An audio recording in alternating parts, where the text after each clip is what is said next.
श्री कृष्ण दोस्तों, आप सभी का एक बार फिर से स्वागत है मेरे चैनल भक्ति की शक्ति में।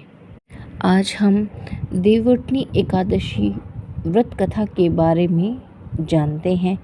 कार्तिक माह के शुक्ल पक्ष की एकादशी को देवउठनी एकादशी, देवोत्थान एकादशी, देवउठनी ग्यारस, प्रबोधिनी एकादशी आदि नामों से जाना जाता है। इस दिन श्री हरि विष्णु निद्रा से जागते हैं। आइए जानते हैं इनकी पुरानी कथा। एक राजा के राज्य के में सभी लोग एकादशी का व्रत रखते थे। प्रजा तथा नौकर चाकरों से लेकर पशुओं तक को एकादशी के दिन अन्न नहीं दिया जाता था। एक दिन किसी दूसरे राज्य का एक व्यक्ति राजा के पास आकर बोला, महाराज कृपा करके मुझे नौकरी पर रख लें। तब राजा ने उसके सामने एक शर्त रखी कि ठीक है, रख लेते हैं, किंतु रोज़ तो तुमने खाने को सब कुछ मिलेगा, पर एकादशी को अन्न नहीं मिलेगा। उस व्यक्ति ने उस समय हाँ कर ली, पर एकादशी के दिन जब उसने फलाहार का सामान दिया गया तो वह राजा के सामने जाकर गिड़गिड़ाने लगा, महाराज इससे मेरा पेट नहीं भरेगा, मैं भूखा ही मर जाऊंगा, मुझे अन्न दे दो। राजा ने उसे शर्त की बात याद दिलाई, पर वह अन्न छोड़ने को राजी नहीं हुआ। तब राजा ने उनसे आटा, दाल, चावल आदि दिए। वह नित्य की तरह नदी पर पहुंचा और स्नान कर भोजन पकाने लगा। जब भोजन बन गया तो वह भगवान को बुलाने लगा, आओ भगवान, भोजन तैयार है। उसके बुलाने पर पीताम्बर धारण किए भगवान चतुर्भुज रूप में आ गए तथा प्रेम से उसके साथ भोजन करने लगे।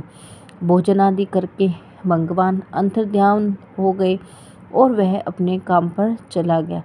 15 दिन बाद अगली एकादशी को वह राजा से कहने लगा कि महाराज मुझे दुगना सामान दीजिए, उस दिन तो मैं भूखा ही रह गया। राजा की ने कारण पूछा तो उसने बताया कि हमारे साथ भगवान भी खाते हैं, इसलिए हम दोनों के लिए ये सामान पूरा नहीं होता। यह सुनकर राजा को बड़ा आश्चर्य हुआ और वह बोला, मैं नहीं मान सकता कि भगवान तुम्हारे साथ खाना खाते हैं। मैं तो इतना व्रत रखता हूँ, पूजा करता हूँ, पर भगवान ने मुझे कभी दर्शन नहीं दिए। राजा की बात सुनकर वह बोला, महाराज यदि विश्वास न हो तो साथ चलकर देख ले। राजा एक पेड़ के पीछे छिप कर बैठ गया। उस व्यक्ति ने भोजन बनाया तथा भगवान को शाम तक पुकारता रहा, परंतु भगवान न आए। अंत में उसने कहा, हे भगवान, यदि आप नहीं आए तो मैं नदी में कूदकर प्राण त्याग दूंगा। लेकिन भगवान नहीं आए। तब वह प्राण त्यागने के उद्देश्य से नदी की तरफ बढ़ा। प्राण त्यागने का उसका दृढ़ इरादा जान शीघ्र ही भगवान ने प्रकट होकर उसे रोक लिया और साथ बैठकर भोजन करने लगे। खा पी कर वे उसे अपने विमान में बिठाकर अपने धाम में ले गए।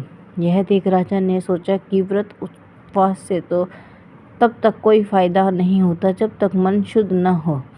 इससे राजा को ज्ञान मिला। वह भी मन से व्रत उपवास करने लगा और अंत में स्वर्ग को प्राप्त हुआ। यह थी देव प्रबोधिनी एकादशी व्रत की कथा। धन्यवाद। अगर आपको मेरी कथा अच्छी लगी तो कमेंट ज़रूर कीजिए और मेरे चैनल को लाइक, शेयर एंड सब्सक्राइब कीजिए।